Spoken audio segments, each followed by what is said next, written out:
memberikan contoh kasus, kalian diskusikan dengan teman sebangkunya ya.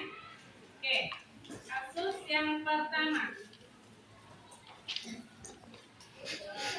Ya, ditulis di ini, di yang kertas yang sudah dibagikan. Nanti kalau sudah selesai, kalian tempelkan ke depan. Oke.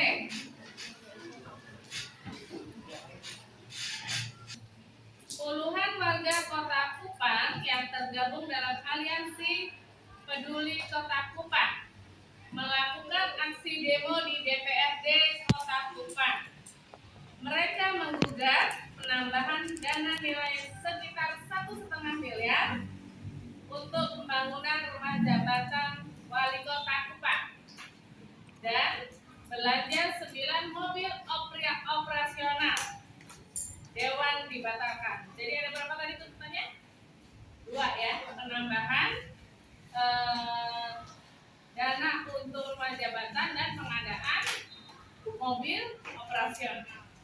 Dana yang dialokasikan untuk 7 dan mobil dinas DPRD menurut Aliansi Rakyat Peduli Kota Kupang seharusnya dilakukan untuk membangun sarana air bersih, jalan yang rusak, selokan yang tersumbat, dan lampu jalan, serta berbagai ketimpangan pelayanan sosial masyarakat lainnya. Nah, sekarang yang kalian diskusikan, mengapa warga rakyat Kupang tadi memprotes kebijakan APBD tadi?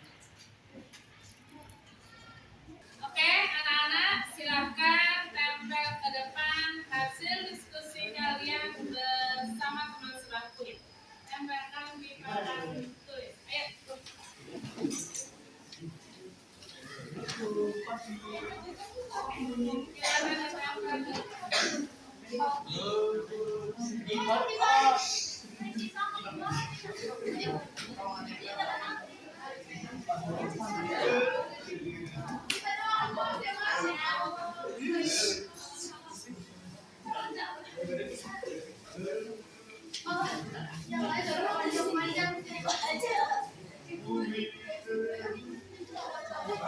Yang sudah boleh kembali duduk.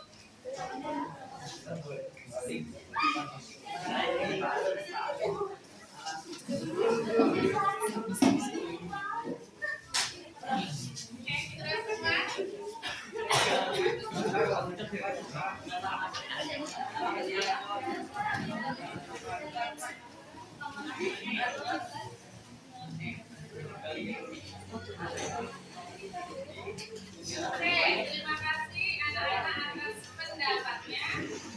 Masih ada yang tinggal.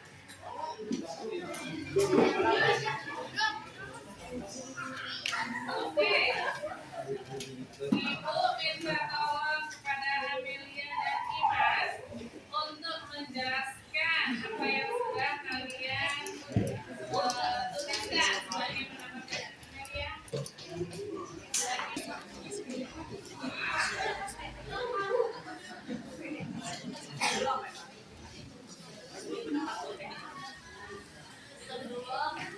Yang pertama itu kan soalnya mengapa warga Kupang merasa berhak untuk memprotes.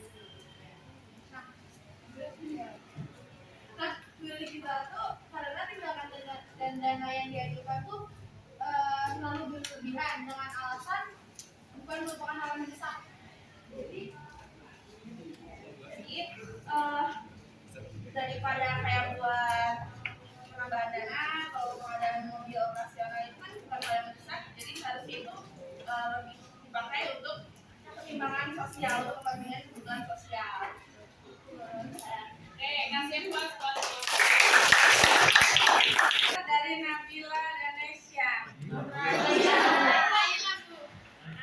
Nabila dan Nesya. Untuk kasus yang kedua.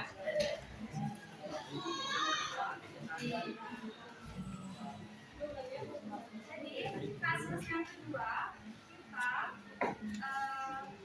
jadi produksi beras itu jauh lebih sedikit dibanding konsumsi beras di Indonesia. Jadi DPR menentang kebijakan impor beras karena Indonesia masih lebih membutuhkan beras daripada beras harus diimpor keluar. Impor itu kan dari luar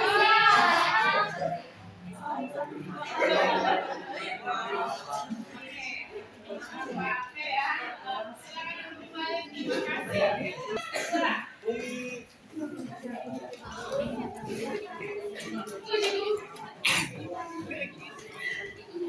Jadi menurut pendapat kita berdua, kenapa Komunitas Taman Nasional bersama DPR, Ketua DPR itu menentang kebijakan pemerintah? Karena Komunitas Taman Nasional lebih mengutamakan produk pangan dalam negeri. Karena DPR kan Dewan Perwakilan Rakyat, jadi DPR memikirkan perasaan rakyat, lebih tepatnya para petani di Indonesia, serta menghargai usaha-usaha para petani lokal. Terima kasih. Yang telah kalian kerjakan tadi, kalian menganalisa dua kasus. Yang pertama dilakukan oleh rakyat, ya, yang menentang kebijakan pemerintah. Mereka melakukan demonstrasi, ya. Apa itu demonstrasi? Mengeluarkan pendapat di muka umum. Demonstrasi ini dijamin oleh undang-undang. Dalam Undang-Undang Dasar pasal 28 ada, ya. Kemudian ada lagi diatur lagi dalam undang-undang bagaimana masyarakat bisa mengeluarkan pendapatnya di depan umum, antara lain dengan demonstrasi, pawai dan lain sebagainya. Ya. Kemudian kasus yang kedua adalah DPR sendiri yang menentang kebijakan pemerintah, ya. Karena menurut pada kasus itu impor beras itu harus dilaksanakan secara terencana betul-betul. Jangan sampai impor beras itu dilaksanakan pada saat petani panen, ya, sehingga masih ada surplus beras. Jangan sampai ditambah impor karena apa, nanti harga beras akan jatuh, harga beras petani akan jatuh. Dua contoh yang sudah kita diskusikan bersama itu adalah contoh dari pengamalan kedaulatan rakyat.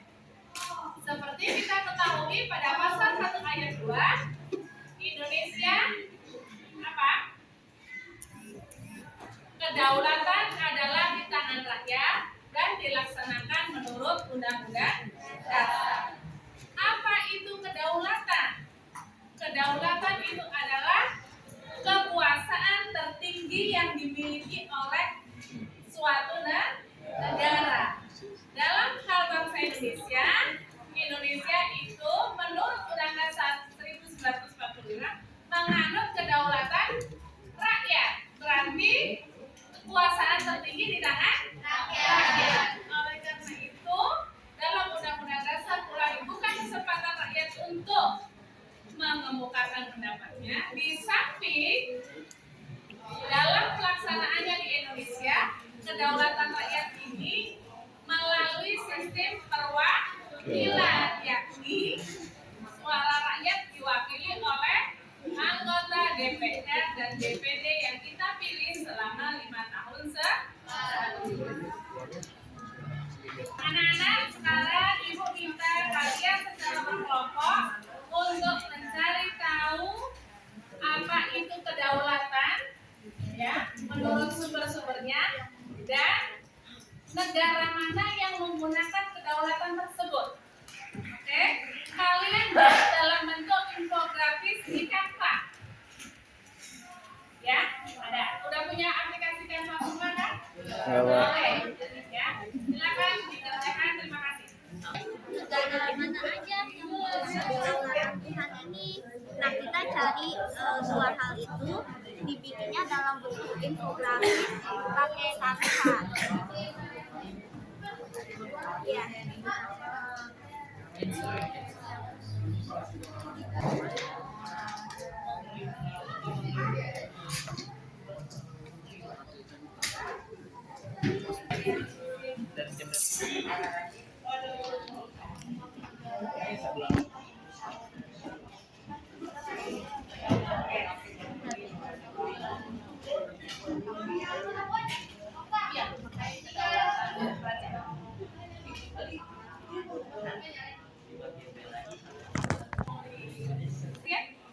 nggak?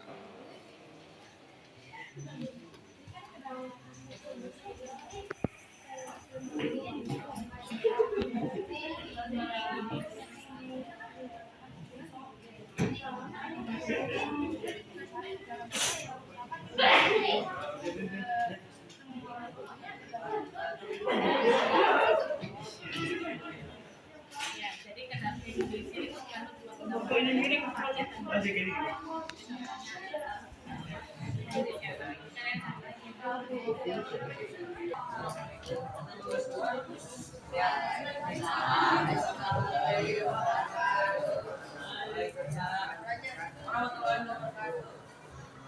Dalam kedaulatan hukum, usul mengatur segala aspek kehidupan manusia, rakyat maupun negara harus tunduk terhadap hukum.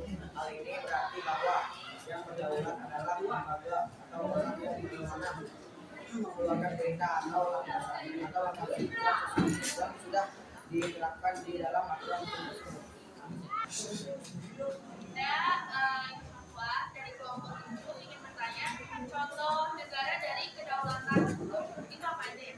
Teori kedaulatan hukum ini dianut oleh beberapa negara seperti Indonesia, Swiss, dan Jerman. Assalamualaikum warahmatullahi wabarakatuh. Waalaikumsalam warahmatullahi wabarakatuh.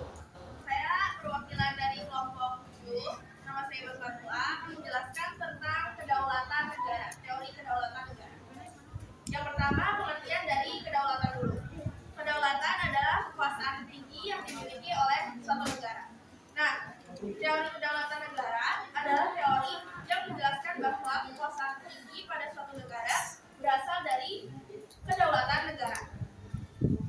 Terus, menurut teori kedaulatan negara, kekuasaan tertinggi terletak pada negara. Nah, kekuasaan negara ialah kedaulatan negara yang timbul bersamaan dengan berdirinya negara. Berdasarkan teori kedaulatan negara, pemerintah adalah pelaksana tunggal kekuasaan negara.